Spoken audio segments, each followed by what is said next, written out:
제가 얼마 전에요, 집사람으로부터 전화를 한 통 받고 무척 놀랐던 기억이 있습니다. 그것은 그동안에 매일처럼 만나서 이야기를 나누던 사람이 갑자기 세상을 떠났다는 그런 이야기였어요. 하루에 1시간이고 2시간이고 어떨 때에는 몇 시간씩 큰 목소리로 수다를 떨면서 자신의 힘든 상황을 넋두리 하던 사람이 세상을 떠났다는 그런 얘기였습니다. 그런데요, 저는 저대로 전화를 받고 무척이나 당황스러워서 한참 동안을 멍청하게 앉아 있었던 기억이 있습니다. 왜냐하면 이분에 대한 이야기를 들을 때마다, 그리고 직접 그분이 운영하던 식당 가서 밥을 먹을 때에도 이분은 뭔가 신앙생활을 잘 하고 싶은 마음이 있는데 모든 것이 너무 혼돈스럽고 이래야 하는지 저래야 하는지 뭐가 옳은지 어디까지 어떻게 해야 되는지 그 어떤 것이 알고 싶어서 갈망하는 것 같은 그런 모습이 역력하게 보였기 때문입니다. 그런데 어느 날 갑자기 그렇게 호련히 세상을 떠나신 것을 보고 내가 기회를 놓쳤다는 안타까움에 저는 저대로 그 소식을 듣고 무척 힘든 그런 마음이었죠. 그분이 차라리 신앙에 관심이 없던 분이거나 그냥 돈 버는 것에만 매진하던 분이면 그런 대로 지나갔는데 그분은 그분대로 나름대로 신앙에 열심을 내면서 영생을 얻는 신앙으로 구원의 백성이 되어보려고 애를 쓰면서 뭔가 허전할 때마다 성당에 가서 열심히 미사에 참석을 하고 그렇게 자신의 영적인 삶에 대해서 구원에 대해서 뭔가 노력을 하고 싶은 그런 사람이었습니다. 그런데 그분의 고백은 이런 것이었어요. 사실 마음속에 감춰둔 죄를 해결해 보려고 하는 고해성사를 하려고 해도 그 고해성사를 신부님에게 일일이 하기가 너무 어렵고 그러니 아직 죄의 문제가 해결도 안 되고 뭔가 구원에 대한 생각이 막연하고 불안해서 신앙생활을 하기는 해야 될 것 같은데 미사에는 참석하지만 솔직히 뭐가 뭔지를 모르겠다는 그런 막연한 반감, 그것이 그분을 붙잡아주지 못하고 있는 그런 허전한 상태, 뭔가 불안한 상태가 그분에게서 역력히 보였던 것이죠. 그런 상황이었기 때문에 그분과 같이 대화를 한번 나눠보지 못하고 보내드린 것이 내내 안타까운 그런 마음이었어요. 이게 사실 그렇습니다. 신앙 없이 그저 인생 뭐 있나, 그냥 돈 많이 벌어서 잘 먹고 잘 살면 그만이지, 그렇게 말하면서 살아가는 사람에게는 그 신앙적인 이야기를 좀 깊이 나눠보려는 의욕이 별로 안 들죠. 어차피 말을 전해도 귀를 기울이지 않을 것이 때문에. 그러나 세상에서 아둥바둥 살다가 호련히 어느 날 그냥 훌쩍 따라가는 것이 세상이 아니고 이것으로 끝나는 것이 아니고 반드시 이 세상을 설계하시고 만드셨던 분이 창조주로 계시기 때문에 그분을 인정하는 자에 가게 될 하나님의 나라가 분명히 있다. 영생이 존재하는 것이 분명하니까 내가 그것을 위해서 뭔가를 준비해서 그 영원이라는 것이 걸린 후회하지 말아야 할 뭔가가 있을 것인데 이런 생각을 가지고 있는 사람들이 신앙에 방황을 하고 있다면 그때는 더 적극적으로 그들에게 뭔가를 이야기해주고 그들의 신앙의 방향을 잡아주고 싶은 그러한 마음이 강하게 들기 마련입니다. 그런데요, 이러한 느낌은 저만의 느낌이 아니었던 것 같아요. 2000년 전에 그분도 똑같은 안타까움을 가지고 많은 신앙인들을 만나서 이 3년이라고 하는 공생의 기간 동안에 그 길지 않은 기간이지만 열심히 사람들을 만나고 특별히 유대주의자들, 신앙생활을 열심히 해보려고 노력했던 사람들을 만나서 그들의 신앙의 방향이 잘못되었음을 곁길로 가고 있다는 사실을 정확하게 이야기해주고 싶었던 예수님의 마음이 복음서에 보면은 여기저기에 다 기록이 되어 있어요. 사실 그 사람들은 하나님을 섬기는 마음이 나름대로 극진했던 그런 사람들. 그래서 하나님이 주신 율법을 통달했고 그 율법을 머리만으로 알고 있는 것이 아니라 하나하나 삶에서 실천하려고 노력했던 그런 사람들이었어요. 그렇게 신앙에 열심을 내는 사람들이었기 때문에 예수님은 그 사람들과의 만남이 좀 더 각별했어요. 더 안타까웠고 그래서 어떨 때는 말씀하시면서 흥분도 하셨고 또 어떤 경우에는 과격한 표현까지 하면서 그들의 신앙의 세계에 깊이 들어가서 영향을 주어야겠다는 그런 결심을 보이는 주님의 모습이 보입니다. 근데 그들 가운데에 좀 대표적으로 나타나는 사람이 오늘 같이 읽을 본문의 말씀 속에 소개되고 있어요. 그 당시에 어느 관원이라는 사람, 그리고 율법주의를 이끌어가는 율법의 선생님, 율법학자, 이런 사람들이 예수님을 찾아와가지고 그들의 신앙에 어떤 문제가 있는지, 내가 영생을 얻고 구원 얻으려면 어떻게 해야 되는지 그 부분에 대한 고민을 털어놓으면서 예수님과 대화를 요청하는 그런 모습이 기록되어 있습니다. 물론 그들과의 대화의 주제의 핵심도 영생이라는 것이었어요. 예수님께서 이 주제를 가지고 대화하셨던 그 많은 사람들 중에서 오늘은 특별히 율법 선생이라는 사람을 만나서 그 사람하고 예수님이 나눴던 그 대화가 지금 우리에게 어떤 영향을 주는지를 좀 관심 있게 보고 싶은 그런 마음이 있어서 본문의 말씀을 같이 한번 나눠보시면서 예수님과 신앙생활을 열심히 하고 있던 율법학자와의 대화 속에 우리가 어디에 들어있는지 같이 한번 보실 수 있기를 바랍니다. 우리 누가복음 10장의 말씀, 우리 25절부터 36절까지 같이 한번 천천히 읽겠습니다. 시작. 어떤 율법 교사가 일어나 예수를 시험하여 이르되 선생님, 내가 무엇을 하여야 영생을 얻으리이까? 예수께서 이르시되 율법에 무엇이라 기록되었으며 내가 어떻게 읽느냐? 대답하여 이르시되 내 마음을 다하며 목숨을 다하며 힘을 다하며 뜻을 다하여 주 너의 하나님을 사랑하고 또한 내 이웃을 내 자신같이 사랑하여 하였나이다. 예수께서 이르시되 내 대답이 옳도다. 이를 행하라. 그리하면 살리라 하시니 그 사람이 자기를 옳게 보이려고 예수께 여짜오되 그러면 내 이웃이 누구오니까? 예수께서 대답하여 이르시되 어떤 사람이 예루살렘에서 여리고로 내려가다가 강도를 만나매 강도들이 그 옷을 벗기고 때려 거의 죽은 것을 버리고 갔더라. 마침내 한 제사장이 그 길로 걸어가다가 그를 보고 피하여 지나가고 또한 이와 같이 한 레위인도 그곳에 이르러 그를 보고 피하여 지나가되 어떤 사마리아 사람은 일하는 중 거기 이르러 그를 보고 불쌍히 여겨 가까이 가서 기름과 포도주를 그 상처에 붓고 싸매고 자기 짐승에 태워 주막으로 데리고 가서 돌보아 주니라. 그 이튿날 그가 주막 주인에게 데나리온을 주며 이르되 이 사람을 돌보아 주라. 비용이 더 들면 내가 돌아올 때에 갚으리라 하였더니 내 생각에는 이 세 사람 중에 누가 강도 만난 자의 이웃이 되겠느냐. 오늘 본문의 말씀 10장의 말씀을 쭉 읽어보시면요, 이 이야기는 우리한테 아주 익숙한 그런 이야기입니다. 그래서 이 세상에서는 선한 사마리아 사람이라고 하는 그런 제목으로 일반인들도 거의 알고 있는 그런 유명한 내용이에요. 그래서 보통 사회단체, 사회봉사단체는 그 이름을 굿 사마리탄, 좋은 사마리아 사람, 선한 사마리아 사람, 그런 이름을 붙여서 자기들이 봉사활동을 하고 약자를 돕는 그런 구호단체의 배경 스토리로 사용하기도 합니다. 그런데 이 이야기가요, 이 정도 선에서 사용되어진다면 예수님의 의도로부터 많이 벗어난 그런 해석입니다.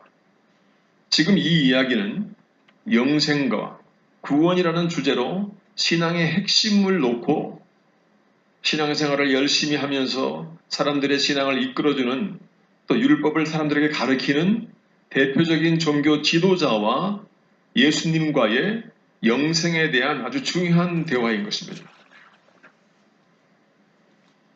율법을 통달했던 이 사람, 사람들에게 말씀을 가르치면서 본인이 어느 누구보다도 신앙의 가장 이상적인 형태를 가지고 있다고 생각했던 사람이죠.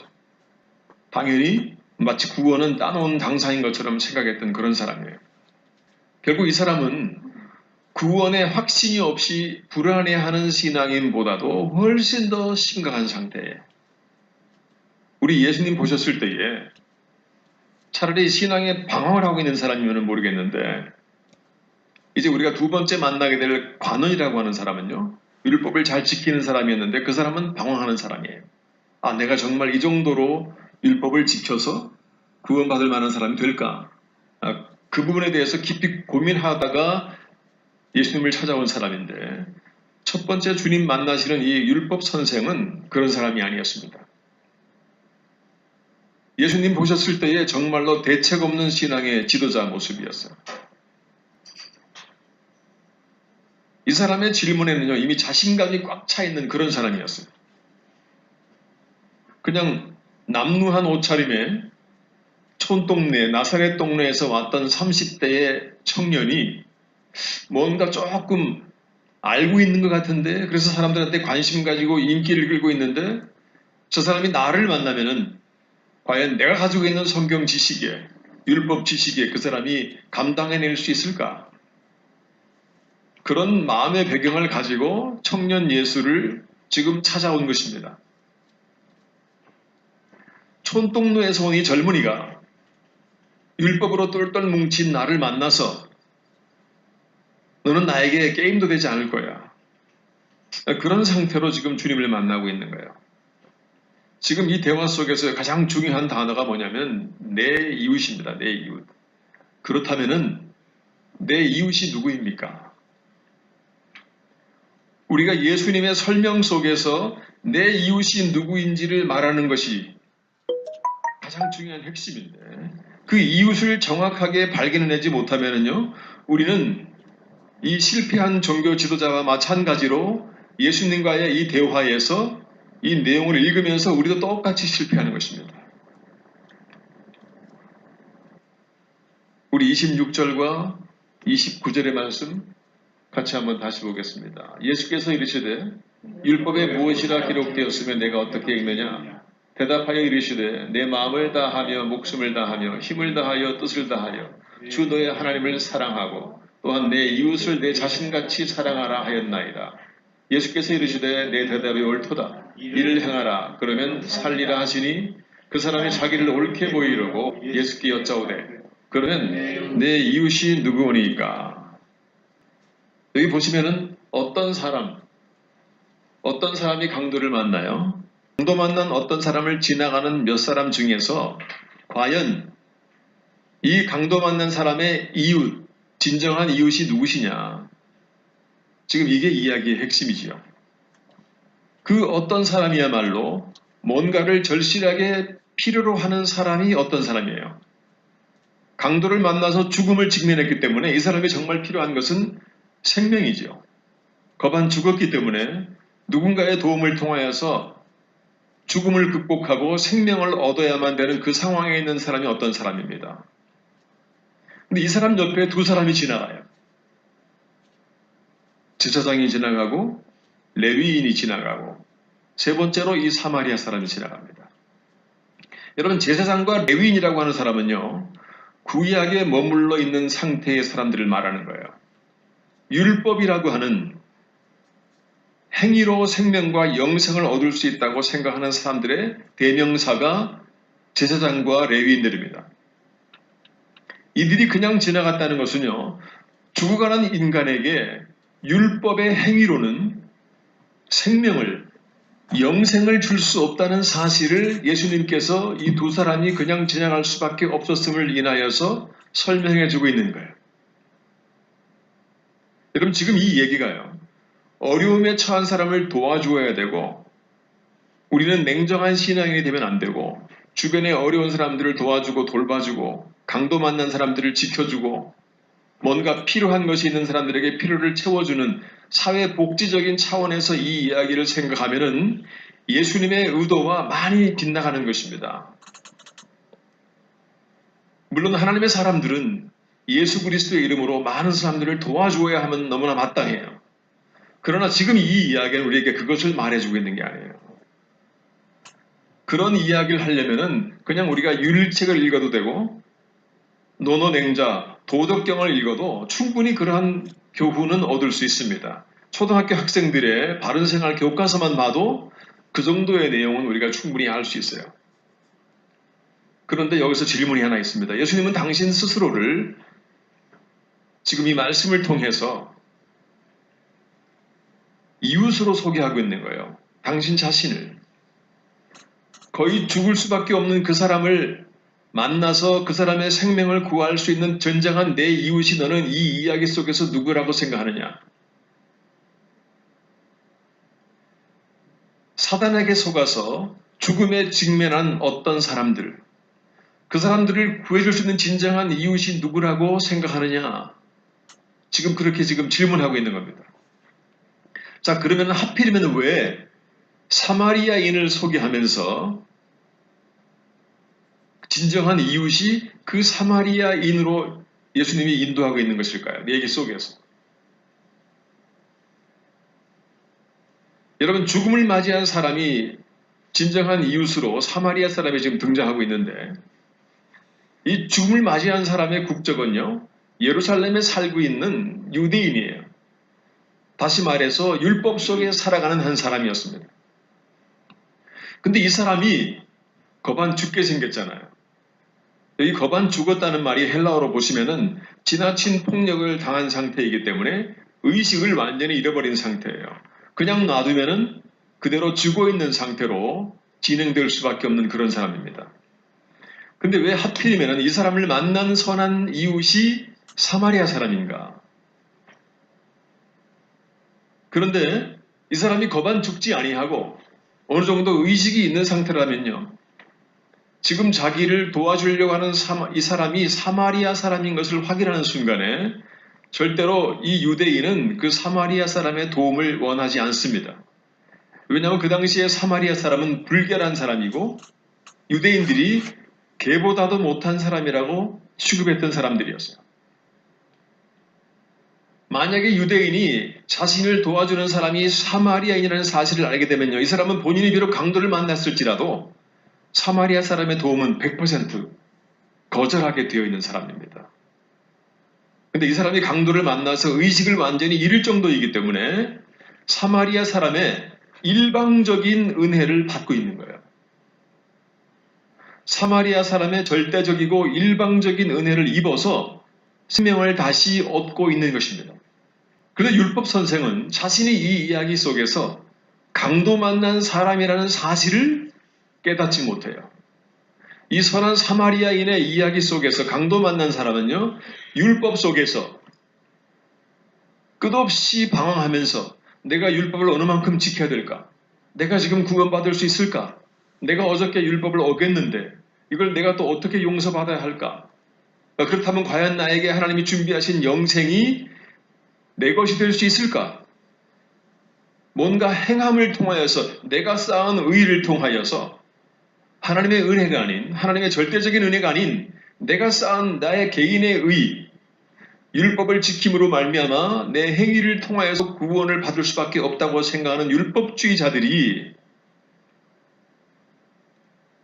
사탄에 의해서 하나님을 의지하지 아니하고 율법을 의지하면서 내 의를 이루어내서 율법이라고 하는 것에 의해서 강권적으로 불안하고 두려운 신앙의 상태에 머물러 있게 되는 그런 상태.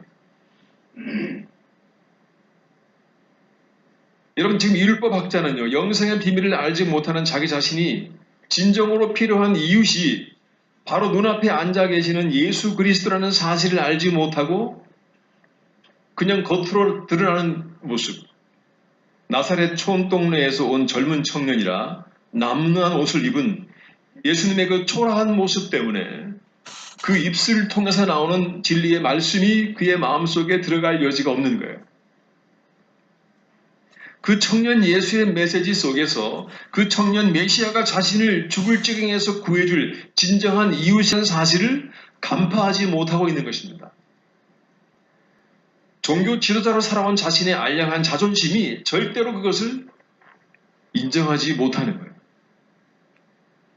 자신이 이뤄놓은 종교적인 공적과 의를 인하여서 종교 지도자가 가지게 되는 신앙의 자존심이 예수님 앞에서 그 고개를 들고 교만함으로 나타나면서 그것 때문에 그 신앙의 알량한 자존심 때문에 그 기가 막히게 중요한 그 순간에 자기의 진정한 이웃을 거부하고 있는 그 상태.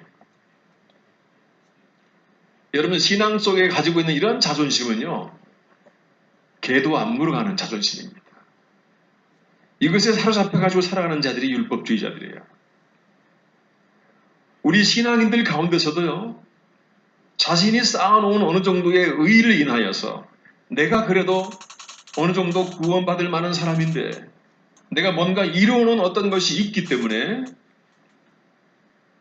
내가 그래도 구원받을 만한 사람이 될 수 있겠지, 이렇게 생각하는 그 모습은요, 신앙 안에서 굉장히 중요한 교만입니다.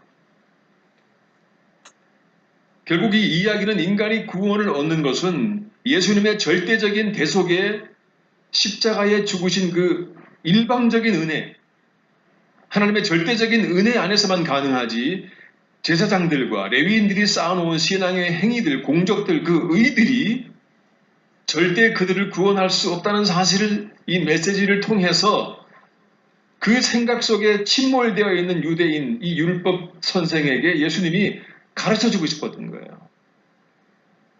그 비유 속에서 자신을 만나고 자신의 참 이웃을 만나서 다시 한번 새로운 신앙의 방향을 잡아보기를 원하는 예수님의 간절한 바람이 그 대화 속에 들어있는 것입니다. 그래서 이 선한 사마리아인의 이야기 뒤에 바로 이어지는 이야기가요, 이 메시지의 의미를 좀 더 분명하게 해주고 있어요. 마가복음 10장의 말씀 38절에서 42절의 말씀 같이 한번 봉독하겠습니다. 그들이 길 갈 때에 예수께서 한 마을에 들어가시매 마르다라 이름하는 한 여자가 자기 집으로 영접하더라. 그에게 마리아라 하는 동생이 있어 주의 발치에 앉아 그의 말씀을 듣더니 마르다는 준비하는 일이 많아 마음이 분주한지라 예수께 나아가 이르시되 주여 내 동생이 나 혼자 일하게 두는 것을 생각하지 아니하시나이까 그를 명하사 나를 도와주라 하소서. 주께서 대답하여 이르시되 마르다야 마르다야 내가 많은 일로 염려하고 근심하나 몇 가지만 하던지 혹은 한 가지만이라도 족하니라. 마리아는 이 좋은 편을 택하였으니 빼앗기지 아니하리라 하시니라. 여러분, 예수님의 이 설명이 언니 마르다의 불평에 뭔가 좀 적당하게 어울리지 않는다는 생각이 들지 않습니까? 이 부분을 읽으면서 저는 항상 예전에는 좀 헷갈렸어요. 지금 예수님이 마르다와 마리아의 집에 방문한 거예요. 자기 오빠 나사로를, 죽은 나사로를 살려준 은인이지요. 그리고 오빠의 친한 친구예요. 청년 예수 메시아가. 그 예수님이 그들 집을 지나갈 때에 마르다와 마리아가 예수님을 집으로 영접해서 이제 주님을 대접하는 그런 장면입니다. 근데 동생 마리아는 예수님 말씀을 경청하면서 그 속에서 영생의 비밀을 알고자 애를 쓰고 있어요. 근데 언니 마르다는 예수님을 섬기고 싶은 마음에, 예수님께 이쁨 받고 예수님을 기쁘게 해드리고 싶은 마음에 음식을 준비하느라 애를 쓰고 있습니다.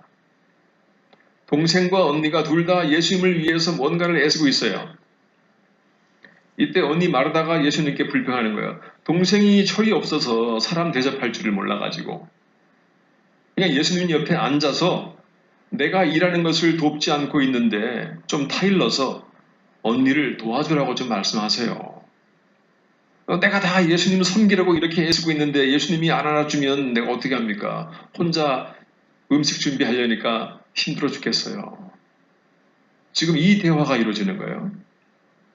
그런데 그 그냥 간단한 요청에 예수님 대답이 뭐냐면은 41절과 42절 다시 볼까요? 주께서 대답하여 이르시되 마르다야 마르다야 내가 많은 일로 염려하고 근심하나 몇 가지만 하던지 혹은 한 가지만이라도 족하니라. 마리아는 이 좋은 편을 택하였으니 빼앗기지 아니하리라 하시니라. 마르다의 불평에 예수님의 대답이 너무 철학적이지 않아요? 그냥 예수님께서 아이 너도 들어와 앉아 나 괜찮아 그러면 될 것 같죠? 아니면은 마리아야 너도 나가서 언니를 좀 도와줘야지 뭐 너 맨날 언니만 시켜먹고 그러면 되겠어? 그러든지 둘 중에 하나를 하면은 가장 간단한 대답 같은데 마르다의 요청에 대한 예수님의 대답이 너무 거창해요. 지금 예수님은 사사로운 대화를 나누려고 마르다와 마리아를 만나는 것도 아니고 그냥 인간적인 윤리적인 도덕적인 이야기, 기본적인 인간의 매너, 상식 이것을 대화하려고 관원을 만나고 율법학자를 만나서 대화하는 것이 아닙니다. 항상 예수님은 그 예수님의 말씀 속에는 영생과 구원에 관한 정확한 설명들이 들어있는 거예요. 그 말씀을 캐내지 못하면은 밭에 있는 금은보화를 만났는데도 그게 보화인지 모르는 것과 똑같은 것입니다. 결국 마리아는 주님의 말씀을 듣고 그것을 깨달아서 주님의 은혜로 구원받는다는 사실을 깨닫고 있는 거예요. 왜냐하면 마리아도 율법에 매여 있는 그런 사람이었거든요. 예수 그리스도를 만나기 전에는 그들은 율법에 매여서 그 종교 지도자를 통하여서 우리가 구원받을 수 있는 것은 율법을 일일이 다 실천함으로 말미암아 그걸 행함으로 말미암아 내가 쌓은 의를 인하여서 구원받는 것이야. 그러니까 율법을 열심히 배워야 돼 하면서 율법을 가르치는 그 사람들을 만나서 신앙의 틀을 잡고 있던 그러한 모습. 그런 마리아를 만나가지고 주님이 지금 하시는 말씀은 율법학자에게 주었던 그 내용을 설명하고 있는 거예요. 그 내용 속에서 마리아는 율법주의로부터 벗어나서 예수님의 절대적인 은혜와 하나님의 큰 은혜 속으로 지금 들어오고 있는 것입니다. 그 시간에 마르다는 자기가 뭔가를 행해서 예수님께 인정받고 그 섬기는 행동으로 예수님의 인정받고 예수님의 사랑을 받고 싶어하는 그런 상징적인 인물인 거예요. 물론 둘 다 주님을 섬기는 마음은 마찬가지예요. 그런데 여기에 중요한 질문이 또 하나 있습니다. 이 정확한 답을 할 수 있어야 예수님의 비유의 말씀에 이어지는 이 내용들의 핵심이 우리 속에서 하나의 열매가 될 수 있을 텐데 여러분 길에서 강도를 만나서 어떤 사람이 거반 죽을 지경으로 되게 맞았어요. 그러면 그 강도가 이 사람을 죽을 만큼 때릴 때에 사용했던 무기가 무엇일까요?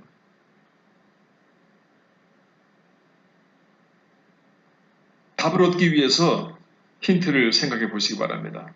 먼저 벌써 머릿속에 답이 있을 수도 있고 이 강도는 사탄이에요. 강도 만난 사람은 바로 이 율법 선생 그리고 선한 사마리아 사람은 예수 그리스도입니다. 예수님께서 이 땅의 모든 사람들의 죄를 대신하여서 죽으심으로 율법 아래 억눌려서 죄책감만 가지고 살아가는 그들로부터 죄에 대해서 해방시켜주고 자유를 얻게 하시기 위해서 예수 그리스도께서 이 땅에 오셔서 그 율법을 다 짊어지고 십자가의 죽으심으로 말미암아 죽으실 때 하시는 말씀이 내가 다 이루었다. 내가 너희가 결코 지키지 못할 율법을 조망조망 다 이루어서 너희가 나와 접붙임이 됨으로 말미암아 율법을 통하여서는 너희는 돌감람나무 열매밖에 맺지 못하지만은 감람나무인 나에게 접붙임이 되어서 너희가 감람나무 영생 구원의 열매를 맺음으로 말미암아 너희는 구원의 백성이 될 것이다. 그렇기 때문에 그 그리스도의 절대적인 은혜와 십자가의 은혜 안에서만 영생과 구원이 가능하다는 사실을 가르쳐주기 위해서 예수님이 말씀하시고 있는 거예요. 그들을 꺼내어 줘야 하는 우렁타이가 뭐냐면 바로 그 율법주의라고 하는 구렁텅이인 것입니다.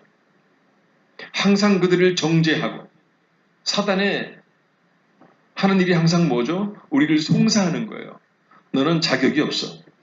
너는 그 정도 가지고는 자격이 없어. 그래서 신앙의 좌절을 자꾸 맛보게 하는 것입니다. 그래서 신앙을 포기하게 만드는 거예요.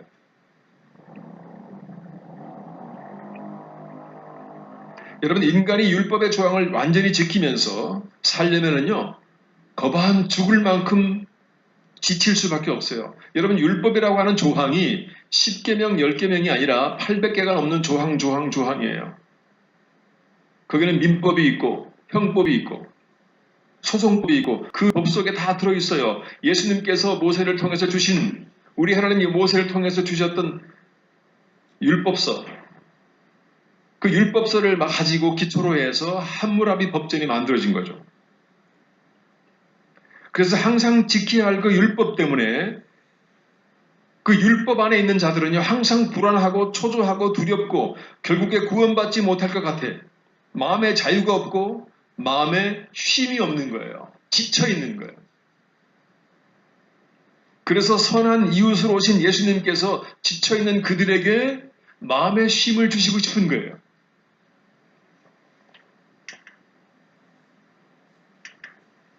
우리 마태복음 11장의 말씀 같이 보겠습니다. 시작.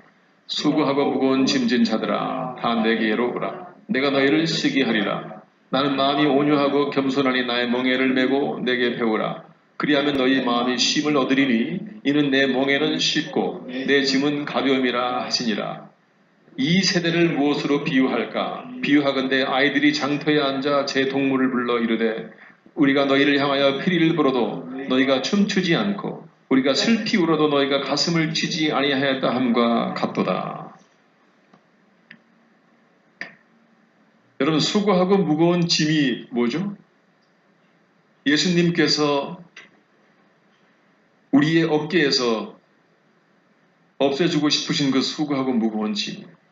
그동안의 구약의 율법에 눌려서 아무리 잘 살아보려고 애써도 또 율법을 어기게 되고 또 어기게 되고 실패하는 신앙의 인생 속에서 절망하고 좌절했던 그 율법의 짐이 자신들의 인생을 녹초가 되게 만들고 있던 그 율법주의자들, 그들에게 신앙의 공부를 해서 똑같이 그들처럼 율법 속에서 억눌려 살아갔던 그 당시의 유대주의 신앙인들, 그 당시의 이스라엘 백성들, 하나님의 사람들, 그들 속에 얹혀있는 그 멍에, 그들이 지고 있는 무거운 짐은요, 가난하고 쪼들린 삶의 모습이 아니에요. 우리 주님은 가난하고 쪼들린 삶의 모습에 대해서 그걸 해결해 주려고 오신 분이 아닙니다. 당신 자신도 그냥 그렇게 살았어요. 일부러. 그리고 로마의 압제하에 힘겨운 삶을 살아가는 식민지 생활, 그것이 무거운 짐이 아니에요. 그 당시에 수많은 하나님을, 예수님을 따랐던 사람들은 그것인 줄 알고 그것으로부터 자기들을 구원해 줄 메시아가 올 줄로 알고 기다렸지요. 그러나 그 메시아가 그것은 안 해주고 엉뚱하게 영생을 어떻게 하면 얻는지, 누가 선한 이웃인지 그런 설명만 할 때에 그들은 도대체가 자기들의 기대감과 예수님의 설명이 매치가 안 되면서 계속 실망한 거예요. 그러다가 십자가에 죽으시니까 그냥 도망간 거예요. 예수님의 말씀의 의미는 결코 세상적이고 육체적인 일시적인 이 땅에서의 국한된 것이 아닙니다. 그것을 해주려고 예수님이 오셨다면은 예수님이 삼성보다 더 큰 회사를 차려가지고 모든 하나님의 사람들을 다 직원으로 불러들여가지고 월급을 많이 주면서 그렇게 그들에게 수고하고 무거운 짐을 덜어주어야죠. 정말 그들을 괴롭히고 정말 그들을 죽음의 공포로 몰아넣는,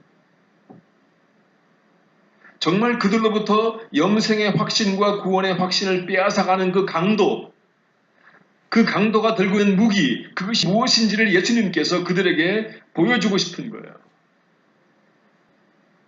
지금 그 이야기를 해주려고 마르다와 마리아의 집에 방문했는데, 내가 너희 오빠 나사로를 살린 것이 중요한 것이 아니야.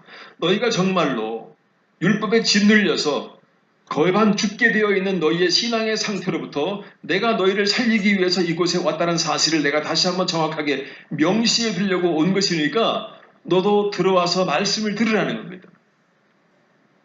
여러분, 율법을 무기로 이용해서 모든 신앙인들은 억압되고 있었던 거예요. 사탄이 그렇게 그들을 억압시키고 있었던 것입니다. 여러분, 복음이 무슨 뜻이죠? 복음.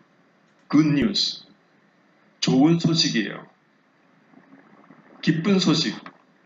자유의 소식이라는 뜻입니다. 여러분, 무엇이 기쁜 소식인가요? 무엇으로부터의 자유를 우리가 얻게 되었다는 소식이 기쁜 소식인가요? 인간의 능력이나 노력이나 행위로 불가능했던 죄의 억압, 형벌에 대한 어떤 두려움, 그것으로부터 십자가의 복음이 우리에게 자유와 기쁨과 불안함과 두려움으로부터의 자유와 기쁨을 주고 있는 것. 그것이 진리지요. 그래서 너희가 진리를 알지니 진리가 너희를 자유케 하리라 말씀하신 거예요.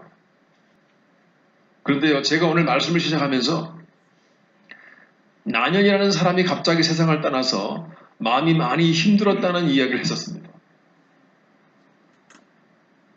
그때 특별히 더 안타까웠던 것은 평소에 그 사람이 신앙생활을 잘 해보려고 했지만은 그 마음을 누르고 있던, 그 마음을 억누르고 있던 뭔가 불안함과 두려움의 정체를 제가 보았기 때문에 그래요. 그래서 그 사람에게 말해주고 싶었습니다. 그 사람이 건강한 모습으로 태어나면은 내가 그 사람을 만나서 그 사람은 알고 싶어 하니까 내가 일일이 다 말해 주어야지. 그랬는데 그냥 떠나간 거예요. 여러분은 왜 제가 캐톨릭의 가르침에 대해서 심각하게 생각하고 흥분하고 자꾸 정확하게 이야기하려고 말하고 다시 한번 언급하고 그러냐 하면은요. 캐톨릭의 가르침 속에는요. 구약의 율법이 아닌 또 다른 신약의 율법을 만들어서 사람들을 그 속에서 억누르고 있는 잘못된 진리들이, 교리들이 너무나 많기 때문에 그래요. 그 속에서는 불안합니다. 구원의 확신이 없어요. 가톨릭의 많은 교리들 중에서 마치 구약의 율법처럼 사람들의 신앙 속에서 그들에게 자유함을 주지 못하고 항상 그들의 마음속을 옥죄면서 예수님의 이름 부르면서 그분 앞에 죄 용서를 구하는 기도조차 제대로 할 수 없는 그러한 예식과 절차들이 너무나 많다는 거예요. 지금 이 사진은 성요한 대성당 미사에 전 대사 은총을 받기 위해서 수많은 신자들이 참여한 모습이에요. 바오로 사도 탄생 2000년 주년 특별 희년을 맞이해서 바오로 해를 맞아 보편교회는 신자들이 정해진 조건에 따르면 특별 전대사를 받을 수 있도록 하였다. 여러분 잘 이해가 가십니까? 특별 전대사. 제가 지금 캐톨릭이라고 하는 공동체 속에 또 다른 율법이 어떤 것이 있으며 그것이 사람들을 해방시키지 못하고 옥죄고 있으며 그들을 짓누르고 있고 불안감 가운데 살아가고 있는지를 잠깐 얘기할 거예요. 여러분 무엇보다 심각한 것은요. 우리의 유일하신 기도의 중재자이시고 구원의 중재자이신 성령 하나님 대신에 우리가 이미 많이 언급한 것처럼 마리아를 기도의 중재자로 구원의 중재자로 세워서 그나마 우리의 연약함을 감당해 주기 위해서 오신 성령 하나님을 뒤로하고 성령께로 나가는 길을 주님께로 직접 나가는 길을 마리아에게로 향하고 있는 것은 이루 말할 것도 없이 잘못된 것이고 신앙의 가장 기본적인 모든 것들을 다 막아놓고 구원의 확신이 없이 죄 용서받는 기도조차도 개인적으로 못하게 하고 그 속에서 연옥 갈 것을 두려워하고 불안하게 하면서 한 번뿐인 신앙의 인생을 살아가면서 그 비성경적인 율법들에 얽매여서 사람들이 너무나 안타깝게 살아가고 있는 그 모양 그대로가 그 속에 아직 존재하고 있는 거예요. 여러분 우리들은 연약한 사람들입니다. 뭔가라도 붙잡고 싶어서 지푸라기 하나라도 붙잡고 싶어서 거반 죽은 사람처럼 영적으로 발부둥하는 그런 사람들이에요. 우리 연약한 신앙인들은 오직 성령의 도우심과 주님의 은혜가 아니면은 이 영생에 걸린 싸움에서 헤어나올 길이 없는 거예요. 그것을 깨닫지 못하고 종말을 맞이하면은 땅을 치면서 통곡할 결말을 맞이하는 거예요. 그 율법으로는 인간의 노력이나 행위로는 결코 구원받을 수 없는 인생들을 위해서 그 모진 모욕과 십자가의 고난을 대신 당하신 예수 그리스도의 공로가 헛되어지게 만들어지고 있는 그 교리들은 우리가 철저하게 경계하고 조심하고 그 길을 가는 사람들을 돌아오게 해야 됩니다. 여러분 캐톨릭에는요 대사라는 것이요 대사. 뭐 필리핀 대사, 미국 대사, 한국 대사 이런 대사가 아니라 같이 한번 읽어볼까요? 시작. 고해 성사를 통해 죄를 사면됐다 할지라도 그 죄에 따른 잠벌은 남아있게 된다. 그 잠벌은 보석을 통해 없어질 수 있는데 현세에서 보석을 못한 경우 연옥에서 보석을 해야 한다. 대사는 이 보석을 면제해 주는 것이다. 그 근거는 그리스도와 성인들이 쌓아놓은 공로의 보고에 있는 공로를 교회의 권위로 각 영혼들에게 나눌 수 있다는 데서 찾을 수 있다. 용서, 은사, 관대의 뜻을 지니고 있으며 교황이나 주교들이 줄 수 있다.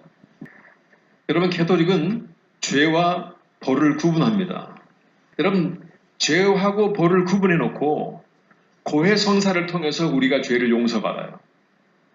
그것도 내가 직접 하나님께 죄 용서를 받을 수 있는 그런 자격을 우리가 얻었는데, 예수 그리스도께서 십자가에 우리의 죄를 지고 가는 그 순간에 지성소와 성소를 갈라놓았던 예루살렘 성전의 휘장이 찢어져서 우리가 직접 하나님께 나아가서 우리의 죄를 예수 그리스도라고 하는 어린 양을 희생 제물로 바치면서 우리가 예수에게 의지하여서 예수 그리스도의 이름으로 기도하면서 내 용서를 받을 수 있는데, 이들은 고해성사를 통해서 죄만 용서해줘요.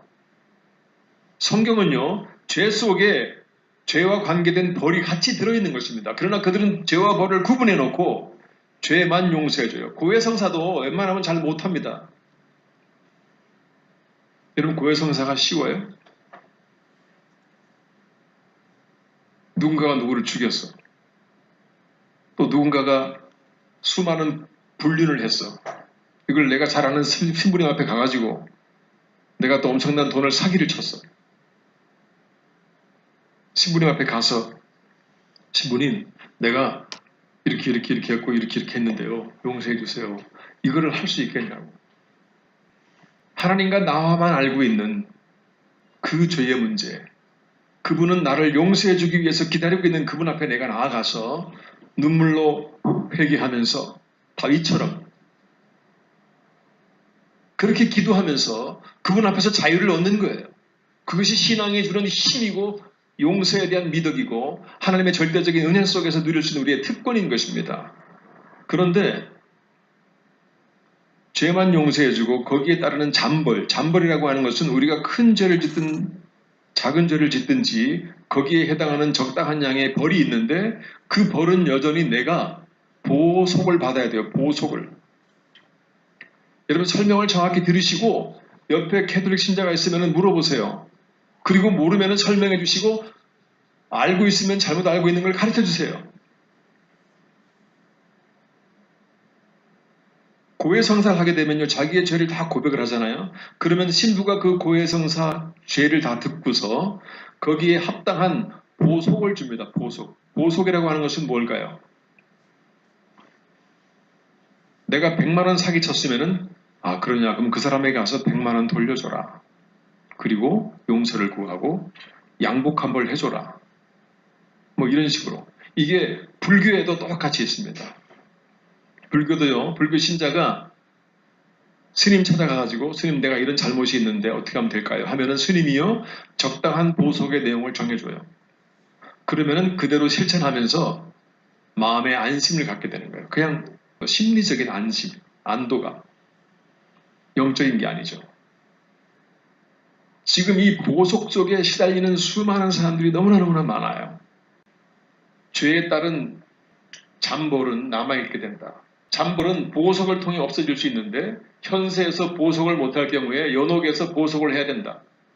그러나 대사는 이 보석을 면제해 주는 것인데, 이것을 누가 할 수 있냐면요, 주교나 교황이 할 수 있는 거예요. 그런데 주교나 교황이 왜 할 수 있냐면은 공로의 보고에 쌓여 있는 성인들의 extra righteousness, 다시 말해서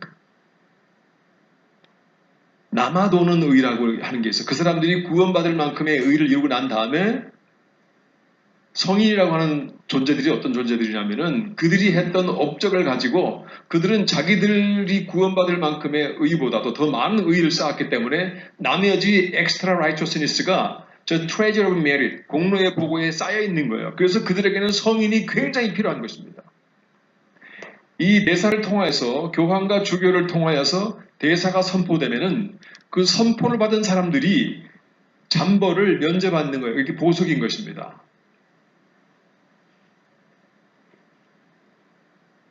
그런데 천주교에서는요, 희년이나 특별한 기간이 되면은요, 전대사 은총이라는 게 전대사 은총. 자, 이게 지금 전대사 기간 2017년, 2014년 이 전대사 기간이 있어요. 그때는 이제 추기경이나 교황이 출연해서 거기 모여있는 많은 사람들에게 이들이 시키는 대로 하기만 하면은 그들의 모든 잠보를 면해주는 전대사 은총을 내리는 그러한 날이 있어요. 그 권리는 주교와 교황에게만 있어요. 근데 거기에는 상당한 조건이 있어요. 자, 전대사 조건, 아래 1, 2를 모두 실천한다. 1은 고해 성사와 영성체를 하고 교황님의 지향에 따른 기도문을 바쳐라. 두 번째, 아래의 세 가지 가운데 하나를 실천해라. 평신도 희년 거행 예식. 다시 말해서 어떤 예식을 해요. 그러면 예를 들어 여러분 교황이 딱 출연하면은 구름대 같이 사람들이 모이죠. 왜 그런지 아세요? 교황 보고 싶어서 그런 사람도 있지만은 마치 연예인 나타나면 출연하는 사람처럼. 그러나 이 전대사에 참여하려고 그러는 거예요. 교황이 그날 전대사를 선포해요. 그러면은 교황이 출연한 12월 13일 2시에 광화문 거리에서 출연합니다. 그러면은 그 전에 몇 가지 조건을 줘요. 예를 들면 묵주기도를 5단계에서 15단계까지 하고 그 다음에 어느 정도의 봉헌을 하고 그 다음에 순례지가 있어요. 전대사를 위한 순례지. 천주교에는 순례지가 많잖아요. 그 순례지를 5군데 돌면서 성지 순례를 하고 그 다음에 교황이 출연한 그날 그 계획식에 개막식과 폐막식에 다 참석을 하면은 그거를 통해서 일이 전대사 선포의 대상자가 된다. 그러면은요 수여증을 받아요. 전대사 수여증. 용서를 다 받았다는 확인증. 이게 뭐 하는 거예요, 이게 뭐 하는 것이냐고. 이게 얼마나 하나님의 절대적인 은혜를 망령되게 여기는 겁니까? 누가 한 인간에게 사람을 용서해 줄 수 있는 권한을 주었어요. 근데 이거를 캐톨릭 신자들한테 물어보세요. 이 내용을 아는지. 잘 모른다니까요. 보석, treasure of merit, 공로의 보고. 지금 현재 보통 기본적인 전대사의 조건이 있는데 일단은 전대사를 받기 위한 조건이 뭐냐면 고해성사, 영성체. 여러분 영성체라는 것이 뭐냐면은 성찬식 있죠. 예수님의 십자가에 죽으신 그 피와 살을 기념하는 그 성찬식. 이걸 영성체라 그래요. 근데 이제 캐톨릭에서는 그 트랜스퍼레이션이라고 해서 화채설. 그 당시에 주교가 거기에 손을 얹어서 안수를 하게 되면은 그 당시 그들이 받게 되는 살과 피가 그냥 일반적인 포도주와 떡이 아니라 그 순간적으로 예수 그리스도의 실제의 살과 피로 바뀐다는 거예요. 그것 때문에 마르틴 루터가 사제로서 서품 받을 때예요. 여러분 루터 영화를 보시면 그 기록이 나오는데 마르틴 루터가 사제로서 서품을 받을 때에 다시 말해 요새 같으면 목사 안수를 받는 그 예식에 참석했을 때에 루터가 이 포도주를 받은 상태에서 실수로 넘어져가지고 그걸 흘려요. 여러분 흘려도 됩니까? 안 됩니까? 그거 흘리면 어때요? 흘렸다고 그 서품이 중단됐어요. 어떻게 예수님의 진짜 피를 흘리냐고. 그것은 뭔가 하나님의 뜻이 아닌 것이 아니냐 이렇게 되는 거예요. 그러니까 꼭 행동하는 거, 물질적인 거, 여기에 예식적인 거, 눈에 보이는 거, 이 모든 것에다가 영적인 의미를 두어서 그것에 어떤 모든 것들의 의미를 둔단 말입니다. 여기에서 예수 그리스도의 은혜와 하나님의 절대적인 은혜는 싹 가리워지는 거예요. 안개처럼. 이 고해 성사를 통해서도 아직 제대로 죄 용서도 받지 못했어요. 보석 때문에. 근데 이 고해 성사를 통해서요. 보석의 방법이 뭐냐면은 성지순례. 여러분 성지순례에 손님들이 왜 이렇게 많은지 아세요? 여러분 얼마 전에도 제가 딸들하고 텔레비전을 보면서 순례자들이 배낭을 메고 많은 순례의 길을 가잖아요. 그 사람들의 대부분은요, 이 대사의 과정을 밟고 있는 거예요. 캐톨릭 신자들입니다. 스스로 땀을 흘리면서 그들이 운동하려고 돌아다니는 게 아니라 무거운 짐을 미고 순례자의 길을 그들이 가는 거예요. 물론 인생은 순례자의 길이지요. 그러나 그들이 가는 순례자의 의미와 우리가 말하는 신앙적인 우리는 신앙의 나그네의 길이고 우리가 이 땅에 와서 하나님의 나라로 다시 돌아가는 그 과정은 우리의 순례자의 길이다. 이 순례자의 의미하고는 다른 거예요. 그러니까 지금도 그렇기 때문에 모슬렘에서도 그 라마단 기간이 되면은요, 순례자들이 그 메카 지역에 한 번은 사람들이 막 떼거지로 몰려가지고 몇백 명이 깔려 죽었잖아요. 자기들 몸에. 이게 불교, 이슬람, 캐톨릭에 다 있는 거예요. 그 순례의 여정이. 그 순례의 여정을 정해줍니다. 성지순례. 그다음에 묵주기도. 묵주기도를 통하면은 4단, 5단, 6단, 15단 쫙 있어요. 몇 단부터 몇 단까지 하고, 그 다음에 칠성사, 신품성사, 병자성사, 고해성사, 견진성사, 쭉 칠성사가 있는데 그런 것들을 하고, 그 다음에 선행을 하고, 봉사활동하고, 아니면 고행도 하고, 어떤 큰 죄일 경우에는 더 많은 고행을 하면서, 그래서 우리들이 미션이라는 영화 보면은 로버트 드니로인가? 그 이과수 폭포를 엄청 무거운 철들이 꽉 들어있는 그 보따리를 짊어지고 이과수 폭포를 기어서 올라가죠. 그러다가 떨어지고 하면서 손끝에서 막 피가 나는 그런 장면. 그게 다 보행의 과정인 것입니다. 그 다음에 온갖 죄를 끊겠다는 결심. 여러분, 죄라고 하는 것은요, 내가 끊겠다고 결심함으로 끊어지는 게 아니에요. 내가 하나님의 성령의 도움을 받아서 나의 연약함이 하나님의 영으로 채워짐으로 말미암아 내 결심이 행동으로 옮겨지면서 내 순전히 인간적인 결심으로 이룰 수 없는 것들을 내가 하나님의 성령의 도움받아서 하나님 때문에, 예수님 때문에 그 길을 걸어가는 것, 그것이지 온전한 죄를 다 끊겠다는 결심, 이게 하나 자체가 그렇게 중요한 것이 아니란 말입니다. 그래서 전례 거행에 참여해야 돼요. 그렇기 때문에 이 교리를 통하여서 캐톨릭에서는 어떤 큰 행사가 있으면요, 수많은 사람들을 모으는 게 굉장히 쉬워요. 왜? 대사의 과정 중에 거기에 참석하는 걸 하나 집어넣으면요, 오지 말아 해도 막 구름대 같이 옵니다.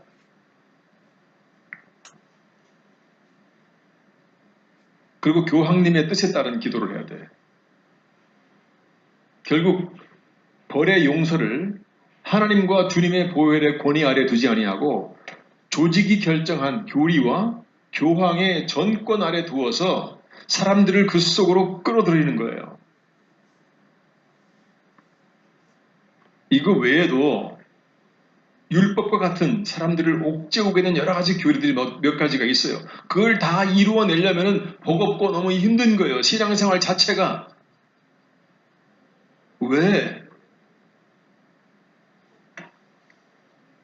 왜 예수님께서 십자가에 죽으시고 그 고통 속에서 우리의 모든 죄들을 용서해 주는 특별한 은혜를 우리에게 주셨는데 그것이 뭐가 부족해가지고 자꾸 만들어가지고 그 예수님이 이 땅에 오셔서 너희들이 율법으로부터 내가 구원해 주겠다고 설명하고 또 설명하고 설명해 줌으로 말미암아 예수 그리스도의 십자가의 은혜, 그 절대적인 은혜를 인하여서 우리가 그 진리 안에서 자유를 얻고 구원의 확신을 가지고 내 삶을 딛고 일어나서 신앙의 힘을 가지고 내 목적지를 향하여 걸어가는 것인데 왜 그 중간중간에 이 많은 것들을 두고 마치 강도 만난 사람이 몽둥이로 잔뜩 두드맞는 것처럼 지치고 힘들고 고난스럽고 고통스럽고 불안하고 두렵게 만드냐 말입니다. 왜 그들이 말씀 속에서 예수님이 하신 그 말씀에 대한 깨달음이 없이 왜 그렇게 하나님을 두려워하지 아니하고 우리가 괴롭고 힘들 때예요. 주님의 이름 부르면서 주님으로부터 힘을 얻고 성령의 도움받아서 새롭게 일어나는 그런 신앙의 특권 속에서 우리가 신앙의 삶을 살아가는 것이지 그 하나하나의 또 다른 율법들 속에서 우리가 얽매여가지고 내 행동으로 내 행위로 억지로 하는 거 아닙니다. 이런 말씀을 맺습니다. 우리가 선행을 행하고 사람을 돕고 누군가를 용서하는 것은요. 내가 구원받은 백성이기 때문에 그 은혜에 감사해서 내가 하는 거예요. 그러나 내가 선행을 하고 헌금을 하고 좋은 일을 하고 사람들을 돕고 내가 나를 괴롭힌 사람을 용서해주고 하는 이 모든 과정들, 내가 예배에 참석하고 하는 것은 구원을 받으려고 하는 게 아니에요. 여러분들이 구원을 받으려고 하면은 그건 율법주의입니다. 우리는 이미 예수 그리스도를 통하여서 나의 구원이 십자가에 죽으신 예수 그리스도를 통하여 이루어진 거예요. 여러분 믿으시면 아멘 하시기 바랍니다. 이 믿음이 가장 중요한 거예요. 그래서 성경은 우리 신앙인들을 어떻게 표현했냐면 에베소서를 보시면은 우리는 하늘에 앉아서 세상을 보는 자라. 이게 헬라어의 부정과거 문법으로 기록되어 있어요. 헬라어의 부정과거형으로 기록된 것은요. 어떤 특징이 있냐면은 한번 이루어진 것은 재차 반복될 필요가 없는 거예요. 이미 우리 구원은 예수 그리스도 안에서 우리가 하나님의 사람이 되었고 하나님 백성이 되었고 천국의 주인 되었고 잠시 우리의 몸이 이 땅에 사는 것은 천국을 사모하게 하시기 위한 하나님의 방법인 거예요.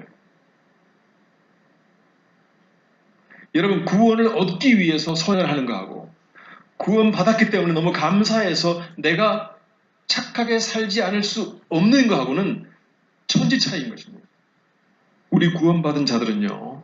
내가 힘들고 괴로울 때에 성령의 도우심으로 주님 이름 부르면서 극복해 나가면서 나가는 것입니다. 그 어떤 어려움이 와도 구원의 확신이 있으면요. 다른 어려움들은 나에게 그렇게 큰 문제가 안 되는 겁니다. 내 인생을 다 드려도 아깝지 않은 것이 우리 구원의 확신인 거예요. 그것이 신앙의 진모고 하나님께 영광 돌리는 유일한 방법이 그걸 인정하는 거예요. 예수 그리스도의 십자가 사건을 가장 아름답게 하는 것입니다.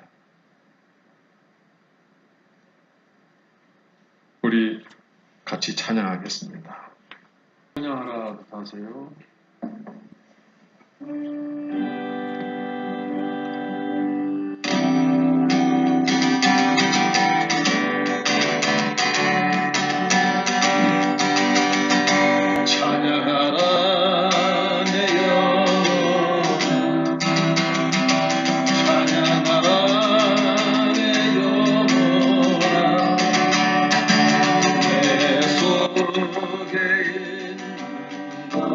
그